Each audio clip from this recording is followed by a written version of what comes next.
Welcome everyone to another edition of The Talk with AVC. I am your host, AVC, and wait a minute, fans. Something is appearing from the shadows. No kidding. Why, it's our WICR president, Danny. Danny, how are you today? I'm doing well. Thank you for having me. Oh, of course, my old friend. Other than a 15-page paper due in a few weeks. Driving. Alrighty, let's get right into it. Well, we're going to start here with the NBA. So, the Warriors. They're back. They're back. They're back, and it's terrifying. I think it's fun, honestly. I love watching them because they're always fun to watch, whether they had Kevin or not Kevin. When they were good, they are such a fun team to watch, especially when Steph is just dropping 40 a night and breaking people's ankles without the ball, like he did the other night with Blake Griffin. But they're a good team this year. They're really good, and I think the NBA they should have taken it full. They took full advantage of beating them down for 2 years, but I think that's over. Yeah, they're back. They're back. There's only one thing that can justify this. Greatest player of all time, Andre Iguodala is back. Iguodala is back. That is the only justification. Yeah, the death being pointed at Earth, and they realized that we didn't have. They didn't have that guy. Iguodala. They didn't have that guy. They realized trading him to Memphis for draft picks all those years ago was just no bueno. No bueno. I mean, look at literally as soon as they traded him, they were poop, and now they're back. Curse of Andre Iguodala, and now he's back. Any team that trades him inevitably becomes worse afterwards. Exactly. I mean, the Heat didn't trade him; they just said go where you want to go. Yeah, exactly. But any team that trades him, Philly traded him. They started the process. Denver traded them, and they went into a minor rebuild. So yeah, I mean, it's what happens. Yeah, and no Clay yet either. No Clay. Clay's not back, which is scary, but other people have stepped up. Like Jordan Poole's been phenomenal this year so far. Man. He is an absolute bucket. We also got Gary Payton II. He's pretty solid. He's a beast. It's amazing that you can talk about these guys who should be nothing more than depth fodder. Yeah, they were G Leaguers last year, both of them, and now they're very solid rotational pieces. Kuminga's coming along really nice. Kuminga looks like the heir to Draymond, in my opinion. He looks good. And then I don't know, they got Moses Moody. I don't think Moses Moody's done too much, but I know he hasn't done too much. But I know he's still there. He's there. He's there. You got Wiggins. Wiggins, who is having an underrated season. I haven't looked at his stats too much. I mean, no one's complained about him. About 17 a game. That's fine. Because usually you'll see the people in the comments being like, "Yo, Wiggins is garbage. Trade that man." I haven't seen that this year. So honestly, if it wasn't for his contract, I don't think he'd be viewed as bad. Yeah, exactly. Well, at the time of his contract, it was a fair contract because he looked like a superstar. He looked like a superstar, and that just didn't happen. He was just never that all-around guy, you know. He was a great scorer, but he couldn't really do anything else. Well, now he's able to. The only thing about him is that he has shooting. He struggles to shoot, to my knowledge. I have to look at the percentages again just to be sure if I'm right or not. But he's turned himself into a pretty solid defender, which he should have been from the get-go because he's 6'8", really long wingspan. It always just seemed like an effort thing to me. Yeah, and now that he's actually worked on it and actually putting in effort, it's actually great. Draymond Green, I think we talk about Draymond. Draymond Green's having a phenomenal year as well. Hate the man all you want, but he is the player that you would hate if you're against him, but you would love to have him on your team. And I love every player like that. He's that guy that just meshes well in the locker room. He does all the dirty work for the team. Exactly. All right, so the Warriors, with Brooklyn's turmoil and LA floundering, do we seriously see a chance where the Warriors are back on top of the mountain? There is a chance, but I'm not going to say the Nets are I don't think there's too much turmoil. The Nets are fine. The people are really overreacting to losing one game, which is what happens whenever a big market team loses. People are overreacting. The Nets are going to be fine. I think will they come out of the East? I don't know, but they'll definitely be up there. They'll definitely be up there. If you look at the Eastern Conference right now, it's the Wizards. If you'll see the Wizards up there. The Wizards are the top team. Good for Bradley Beal. Good for Bradley Beal. He hasn't even played that well. It's been the rest of the team. He's been out most of the time. It's just, this is a typical Paul George Pacer team where they're just so flush with depth that they can run teams with bad benches out of the building. Yeah, exactly. That's what it is. Right. You even got the dudes playing well. Montrezl Harrell's having a great season so far. Kyle Kuzma Kuzma's having a great year. Kuzma finally looks decent. Like No, he looked good his rookie year. I've but crapped on Kuzma a lot on this show. I always kind of joked of all the guys to keep when you traded for Anthony Davis, you chose Kuzma. Yeah, But he looks all right. he's been good so far. I feel like Washington's a good spot for him. Spencer Dinwiddie's been really solid as well. Spencer Dinwiddie's always is a solid point guard when he's healthy, so it's a decent team. They might make the second round, especially if they get a high playoff seed. Yeah, the thing is, I don't think this is sustainable. I think the rest of the Eastern Conference, like the Bucks are like what 7-9 at this point. The Bucks have not played well. Can I say this real quick too? Yeah, go ahead. When I said Milwaukee to the finals the last time I was on the show, you laughed at me, and they won the championship. Did I actually? I want an apology. We may have to go back to the record on that. If that is the case, wait. I did. Yeah. I did. I want an apology. Danny, my apologies. I forgive you. And I apologize for you as well, because you did call Phoenix to the finals. I did. You did. I did. So we were both 1-1. We were both 1-1 on that. Both 1-1. 1-1 on that. I just thought Mike Budenholzer would never win an NBA championship. That was my thought. No, I just thought honestly, I just thought Mike Budenholzer couldn't coach this team to a chip. Honestly, I see where you're coming from, and they were like a shoe size away from not happening. Because Kevin was like, dude, I thought that was a 3 when that was shot. I thought so too. I got so hyped when I saw that. Yeah, but back to the Bucks. They'll be fine. Like, I mean, Middleton's been out, right? Yeah, Middleton's been great to come out the gate. Giannis has been fine. It's really just been losing close games and just not closing. Holiday was out for a bit. Yeah, I know. I thought Middleton was still out now. Middleton, I haven't checked. I thought he was hurt. He may have been. I'm not surprised. This feels like a typical like championship hangover. Yeah, they'll figure it out. They're coming off the long playoff run. They're just not that great out the gate. Yes, Middleton has only played 7 games this year. Holiday's only played 9. Yeah, like they'll be fine. Like Brook Lopez has only played 1 game. Yeah, Giannis has been great too. Like Giannis is averaging like 28, 11, and 6. Yeah, so Giannis is fine. Like he doesn't. Yeah. He's chilling. But I think there's a new beast in the East that we need to talk about though. Who? It's the Chicago Bulls. Chicago Bulls have been very fun to watch. I believe last year we had talked like at length about like, with the Vucevic trade, are we gonna see something from Chicago?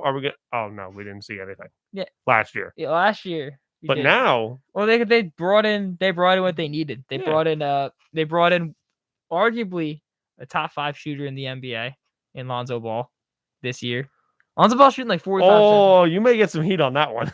Say what you want. Lonzo Ball is a phenomenal. This is coming from a Lonzo Ball supporter. I love Lonzo Ball. Yeah. I think he's a perfect point guard. He is, because he plays great defense. He moves the ball around really, really well. And he worked on his shot, and it shows that you can do it. Like it shows he came in like this, the wackiest and now he's like, you've ever seen. Yeah, and albeit it worked. Granted, it worked in college. So like I've been say if it goes in, it goes in. And then it stopped going in, and he worked on it, and now it's going in at like the highest rate of his life. Yeah, I mean, you do that, and then the pickup that I was wary about that I thought was odd was DeMar DeRozan. I like DeMar DeRozan, but when I first saw the signing, I didn't see the fit on this team. It looked like a really terrible defensive lineup and a guy who would require too many touches to elevate the team around him. That was my thought. Now he looks great. I saw it as the perfect second option to the offense. Because Levine's obviously going to be getting all the buckets. Yeah, Levine's the one. But I don't think he's even been the guy getting the most this year. It's DeRozan. It's been DeRozan. It's DeRozan, But I viewed it as a good number 2 option because going into the season, before Patrick Williams tore his ACL and hope for a full recovery, prayers, amen. You had 2 guys that could play defense already. Like Lonzo Ball, as we already said, is a perfect point guard because he plays lockdown defense, shoots the 3, pass the ball around. Patrick Williams was supposed to be that other guy to play defense, and then Vucevic is not good on the defensive end, and I don't even think Vucevic has been that good this year. No, he hasn't been that good this year. He's been injured a little bit too. Yeah. I mean, the one thing with the DeRozan thing was less so DeRozan and more for me. It was like I didn't think losing Thad Young was good for them. Thad Young seemed like the perfect power forward to put next to Vooch. Yeah. Oh, the reason why they let him walk is because they trusted Patrick Williams. They and he was solid to start. Yeah, the and hey, year. look, I'm not going to knock him for trusting Patrick Yeah. Williams, but it's just unfortunate now. Who knows? Maybe if the Spurs completely bottom out this Yeah. season, you can get him on a buyout or something. Can I mention another important factor of this team? Are we going to talk Caruso? He's been great. He's actually been great. He's actually been great. Have we underrated him because of the fact he was playing with LeBron? I think so, but like the thing is, like every Lakers fan loved him. Like everyone loved him. Everybody loved Caruso. Everyone still loves Caruso, and he's showing that like it wasn't just because I was with LeBron James. I'm a decent. He is a great defensive point guard. He is a great overall player. Like I'm pretty sure he can shoot the ball pretty well. If he plays great, decent percentage. He doesn't do anything wrong. Like he does all the little things right. Exactly, and him and Kobe White's been hurt the whole year, but having him and Kobe White off the bench together is perfect because you get Kobe White would be the guy that'll score the ball, doesn't play defense, and then what's his face Caruso is like the other guy. Like the Bulls are a great team; they're a really good team. The Bulls are a good team. I don't know if I see them going too deep. I feel like I feel like they could disappoint come playoff time. We'll see if the DeRozan choke follows them into the playoffs. I don't think the DeRozan choke will matter too much because you got other guys that actually because Levine's never been there. Levine didn't win 4 straight games. Too. No, you brought DeRozan in to bring some veteran leadership to this team. That's fair. I mean, and also you got Billy Donovan as a coach. There's just so many like choke factors working for this team. Yeah, I'd say they at least. Depending on the matchup, I think they can get to the second round. If they finish as a top 4 seed, I think they make the second round. If they finish below at 5 or below, no, but it depends who they're matched up with. Because I know they've gotten off to a slow start. Not the Bulls, but the team I'm about to bring up. I know like the Hawks have gotten off to a slow start too. I still think the Hawks have not been. The Hawks haven't been great, and it's not because of Trae Young. Trae Young's been great. Trae Young has been great. It's been most of the stuff around him. It's, you wonder, is this the Nate McMillan thing rearing its ugly head again? Is this the kind of complacent teams that get him fired? He'll have the 1 or 2 years where he makes a team look so much better than what they are, and then they get complacent for a year, and where's all the attention focused is on him? Well, I think Capella's been hurt. Capella has been hurt at times. When Capella's on the court, they look great. I guess the dude that they drafted, what's his name? Onyeka Okongwu. Okongwu, yeah. Like I don't know if he's done all of that. He was also hurt. Oh, they were both hurt. I believe they were both hurt. Oh, no wonder they were losing. They had no pain protection. Capella played last game. Yeah, I think how many games has he played this year? Let us find out. Memento. 16 actually. So he's played. Capella has been playing. It's Okongwu who's been out. Okay, so they don't really have a backup. Their backup big is Gorgie Dang. I think Gorgie Dang is a solid. I remember a few years ago, or was it last year? No, 2 years ago when the trade deadline was coming around.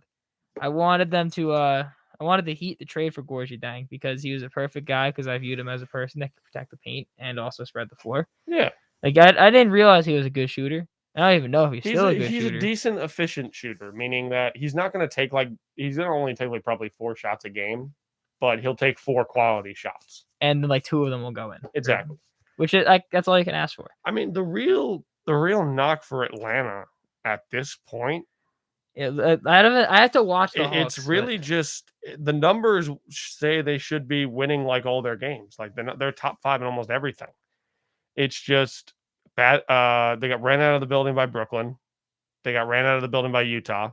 They lost by 6 to Phoenix. They got smacked by Golden State.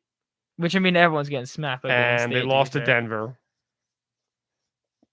So they're losing to all the good teams. And Ricky Rubio, I think, put up like 40 on them.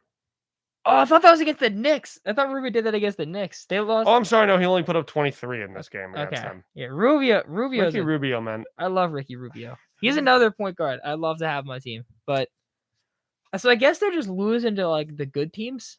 It just seems like they've lost to they've lost their hard matchups. Yeah. They're not winning the quality matchups. I mean, granted, too, playing like 10, like they're playing like 7 or 8. That's a tough schedule to begin the year too. Yeah, definitely. That is a really hard schedule to begin the year. Again, I think the Hawks will be fine. The Hawks are a really good team, and I have them going far this year. Can we talk about the boys in South Beach? You mean your Miami Heat? Yes. Sure, why not? Yes, they are. They're pretty darn good so far. They've kind of. This is such a Pat Riley team. It is. It's all great, all defense. It's great. I mean, granted, we got the dump truck of Kyle Lowry, which is great. Cannot believe I said that on live air. But we got I don't know. We got Jimmy Butler. Tyler Hero's been a bucket this year. He literally yesterday tried to throw an alley-oop and it went in. Did you see that? Oh, no. That was definitely a shot. That was definitely a He's shot. just like, I threw it all. I made it. It's a pass. Oh, no.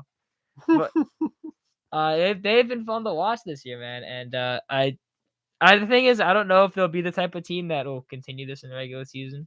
But this could be that team that finishes somewhere between like 6 and 8 in the playoff seeding, but ends up making a run to the conference finals. That could be because they're built for the postseason. They are 100% built for the postseason, and because if you put out a lineup of Kyle, I don't think we have anyone else play defense and guard, so I'll just say Duncan for the heck of it. You're paying him $80 million. You might as well make him. Jesus, that contract. Yeah, then everyone was roasting it too. In past 2 games, he's been shooting well, but he's gotten off to like a really slow start this year. And everyone's like, trade Duncan. But basically, if you run out the following 4 people of Kyle Lowry, Jimmy Butler, PJ Tucker, and Bam Adebayo, you're not scoring. No, that is a fantastic defensive line. Yeah, you're not. It's just you're not going to score. And if you do, then you earn that bucket, and it'll take you 23 seconds to get a shot up because. That is a scary defensive front. All right, so Dan, if I had to ask you right now, final predictions right now, go. Right now, as of right now. That's unfair. Well, hopefully we'll have you on again and you can amend your prediction. But as of right now, I am going to say out of the Eastern Conference. I am going to say Brooklyn gets out of there this time around. I think Kyrie gets back on the court at some point, and he will get out of the conference. And out of the West, I'm gonna say a team we have not brought up yet. Denver. We'll say Denver, and I will pick. I think Jokic is going to eat up LaMarcus Aldridge and who else do they have on the team? Blake Griffin, Claxton. Paul Millsap, Nick Claxton. Yeah, he's good. That's a field day. And because of that, with Murray coming back, hopefully healthy, I think it's clear cut that the Denver Nuggets will win the championship this year. I want to hear your prediction. I have. This is tough. But from the West, I have the Utah Jazz. Yeah, them finally getting I think this is the year that Utah finally gets out of the West. We don't know how the Nuggets are going to adjust once Murray comes back. We don't know what version of Murray they're getting. Golden State looks great right now, but is it sustainable throughout the season? Over relying on Steph Curry, we don't know. The Lakers look awful. They don't look good. And Phoenix looks fine. But they've won 10 in a row. They look Phoenix looks good. Yeah, but they're good. I think last year was their shot. I don't see a repeat performance in the playoffs. Yeah. I think this is the year Utah finally gets out of the West. As far as the East, you won't pick Washington? No, I'm not picking Washington. They're top. I love Bradley Beal, but I'm not picking Washington. They're top. Get out of here with that. They're top of the conference. No.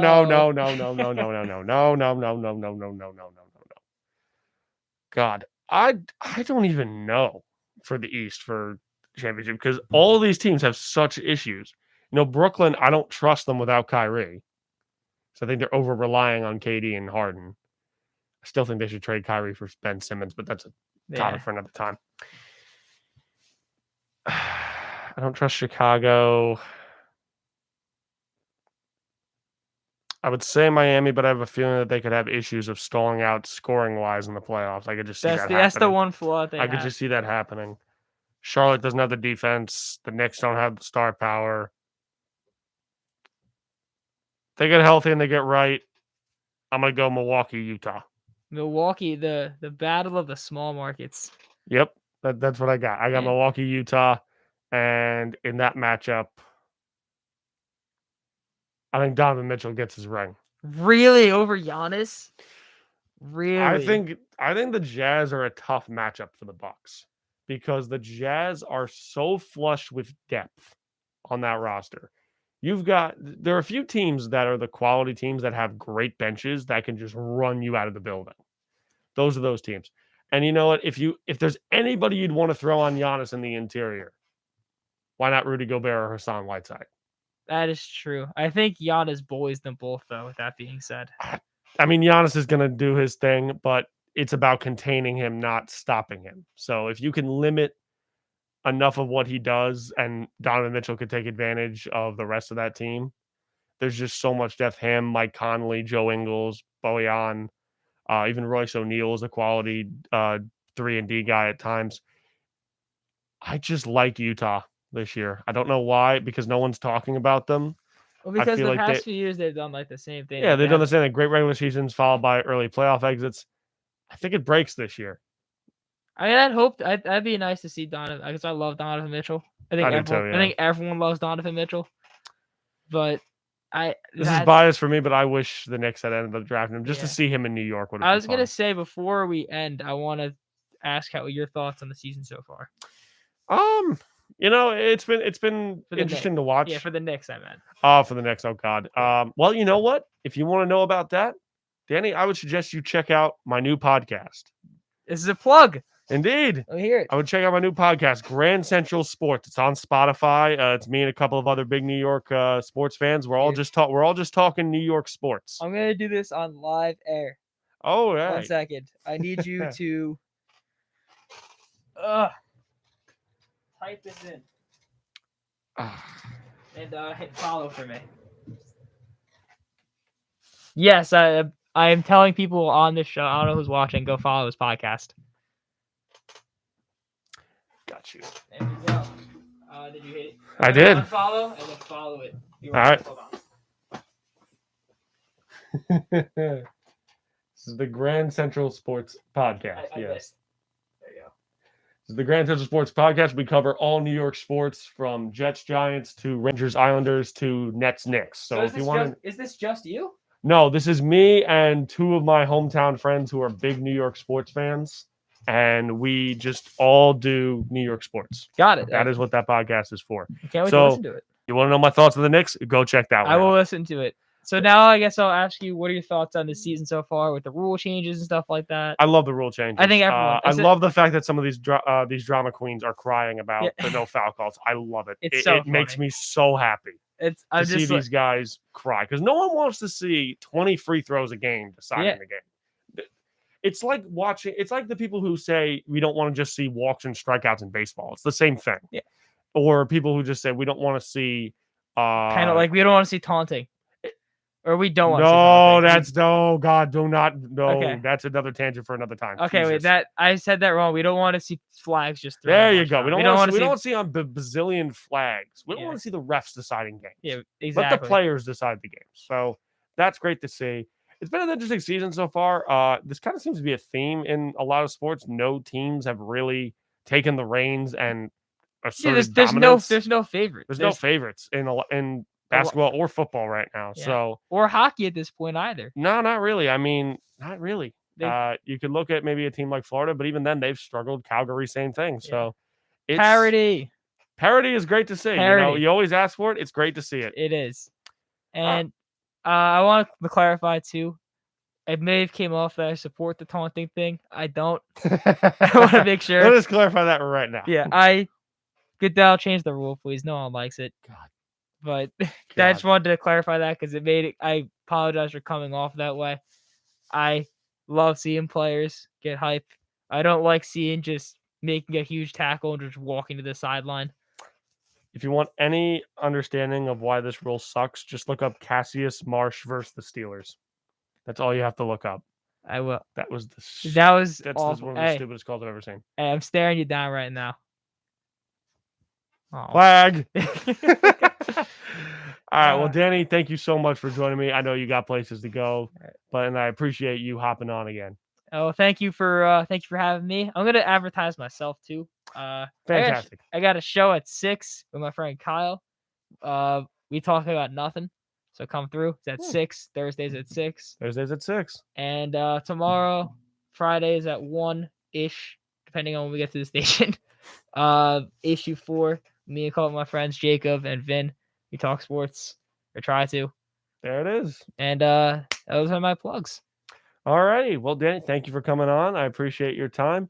And that'll do it for this segment here on the Talk with ABC. We'll be back in a moment with another segment. So in that moment, thank you, Danny, again. And I will see you all in a few minutes. Yes, I just dabbed. The dab is coming back. Oh, God.